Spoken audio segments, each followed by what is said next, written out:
akan masuk, masing-masing kota akan dimasuki oleh Dajjal. Dan itu adalah jadwalnya masing-masing.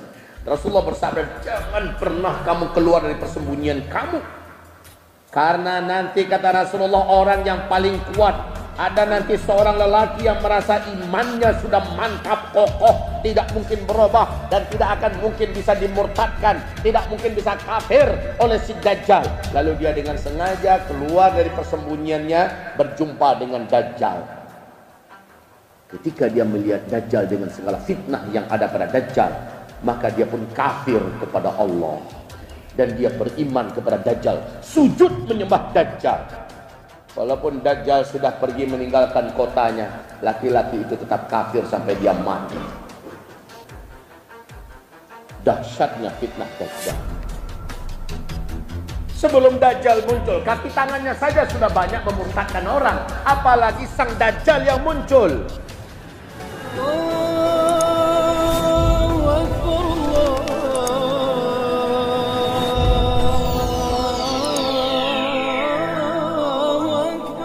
Masuk, masing-masing kota akan dimasuki oleh Dajjal.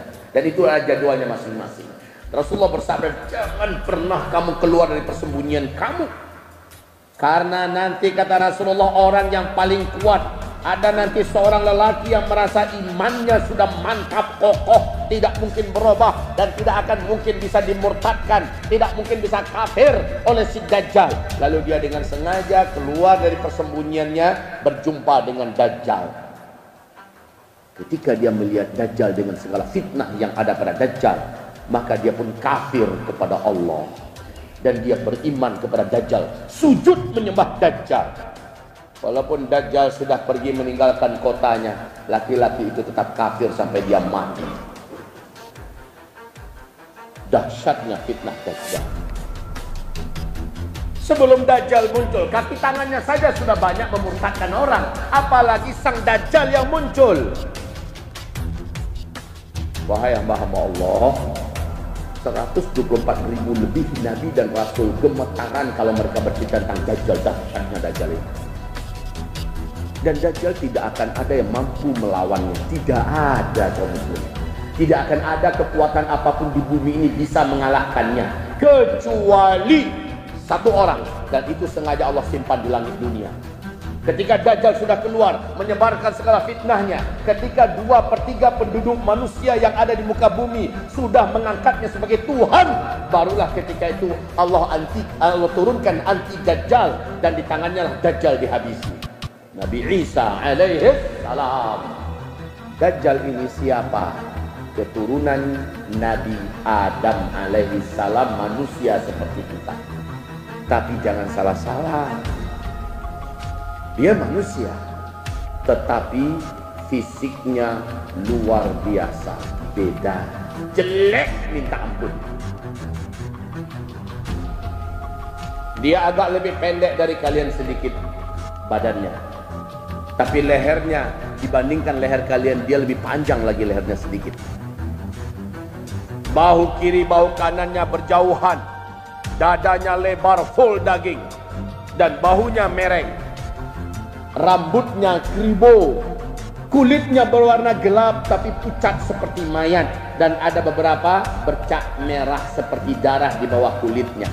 Bila ia berjalan, kedua mata kakinya saling berjauhan dan kedua jempol kakinya saling berdekatan. Jelek.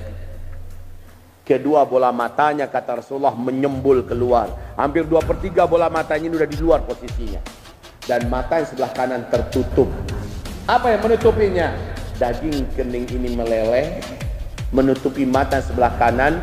Ujung lelehan tersebut nempel di pipi. Sisa lelehan itu bergelantungan seperti dahak atau seperti jengger ayam. Dan nampak dari tutupan itu tonjolan mata yang sebenarnya sudah terlepas, tertahan oleh penutup ini.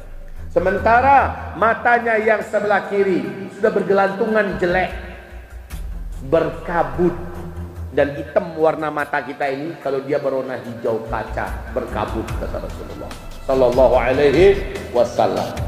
Orang-orang yang masih ada iman dan terjaga iman di dadanya, ketika ditangkap tak sempat dia sembunyi oleh bala tentara Dajjal, para pengikut Dajjal, incest Dajjal. nangkap nih orang beriman, dihadap paksakan ke arah Dajjal, dia bisa melihat ada tulisan di antara dua alis Dajjal itu kafaro, yang artinya adalah kafir. Walaupun orang itu kata Rasulullah tidak pandai membaca Al-Quran, nggak ngerti bahasa Arab, tapi Allah kasih paham kepada dia bahwa itu adalah tulisannya kafir. Hanya orang beriman. Orang munafik nggak bisa melihat apa-apa di antara dua ini. Nah, orang munafik dengan cepat menyembah Dajjal. Kaum muslimin secara fisik begitu ya, Dajjalnya jelek. Jadi bukan yang dibayang-bayangkan waktu pada SD kita dulu, Dajjal itu besar. Waktu saya di Sydney, habis makan siang, ada kajian live di salah satu channel televisi resmi di Indonesia ini. Ustadznya di depan para audiennya ditanya apa itu Dajjal. Oh, jawabannya, Dajjal itu adalah manusia matanya satu di kening. Dia tinggi besar, saking tingginya kalau kakinya dimasukkan ke laut hanya semata kaki. Kalau dia melangkah, 1-2 negara bisa dilangkahinya. Jangan besarnya. Kalau dia bicara di timur, orang di barat dengan jelas bisa mendengar suaranya. Kalau dia kencing ke sebuah kota, banjir kota itu. Saya geleng-geleng kepala, sedih hati saya ini sekaliber dia, jutaan followernya, pengikutnya. Ngomong kayak gitu, ini masih tahayul dongengan waktu SD dulu. Itu disampaikan di level televisi. Sedih saya Pak. Tapi alhamdulillah Allah kasih ganti. Allah munculkan YouTube dan kita bisa berdakwah melalui YouTube. Jadi sedikit banyaknya ada pengimbang. Allah Maha Adil.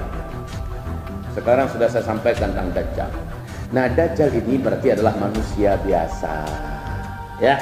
Hanya saja Allah berikan kepada Dajjal kemampuan di mana seluruh setan dari bangsa jin tunduk kepada Dajjal. Bayangkan itu. Satu bumi ini setan tunduk kepada Dajjal. Bapak Ibu bisa bayangkan kemampuannya. Sedangkan 5-10 setan saja mengikuti seseorang dari kalangan manusia sudah hebatnya luar biasa. Betul tidak? Bagaimana kalau satu bumi setan di bawah komando iblis tunduk kepada Dajjal?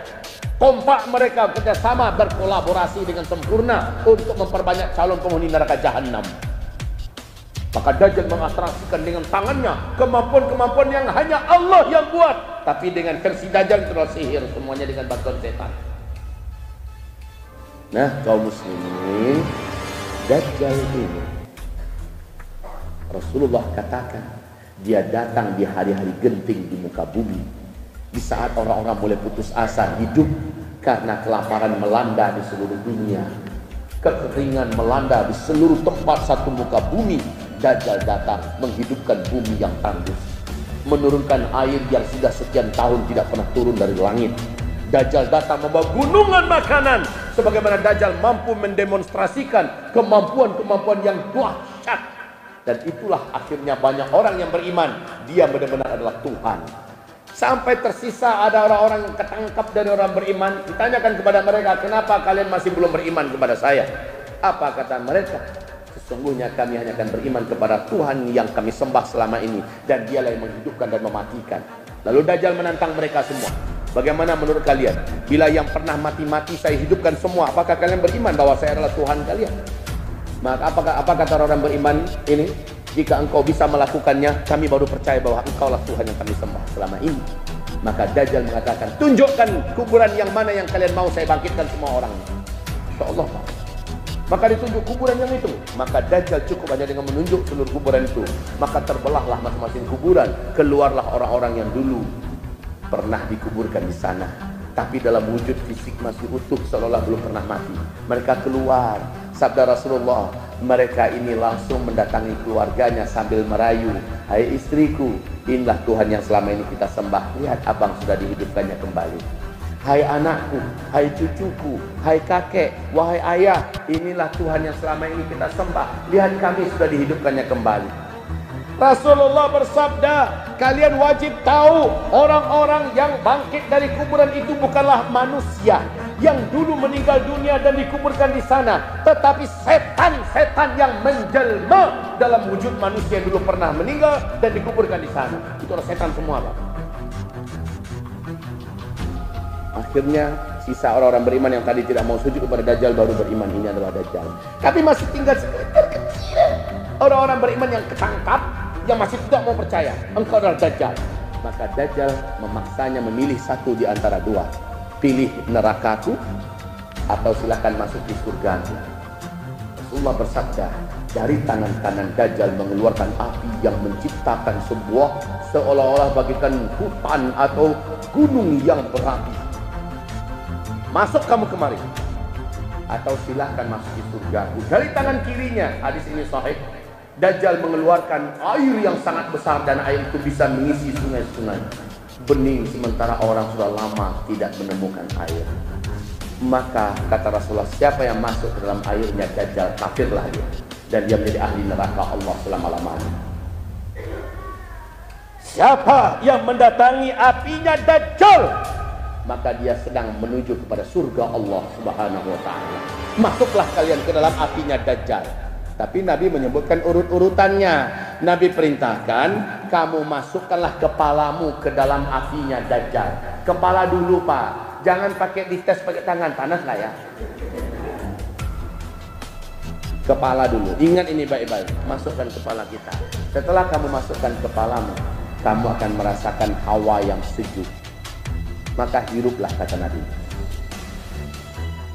Kamu akan merasakan sesuatu yang segar masuk ke dalam, ya. Dan masukkanlah seluruh tubuhmu ke dalamnya. Syahid insyaallah dalam keadaan husnul khatimah. Gitu. Itu perintah Rasul. Baik kaum muslimin, Dajjal ini ketika Nabi Muhammad masih hidup dulu, ada hadis yang bercerita seorang lelaki Kristen, dia adalah seorang kapten kapal, namanya Tamim Ad-Dari, punya awak kapal. Ada satu riwayat mengatakan 20 orang awak kapalnya, ada yang mengatakan yang lain 30, ada yang mengatakan 40 orang awak kapalnya. Tamim Ad-Dari ini menyatakan masuk Islam, dan dia bercerita kepada Nabi.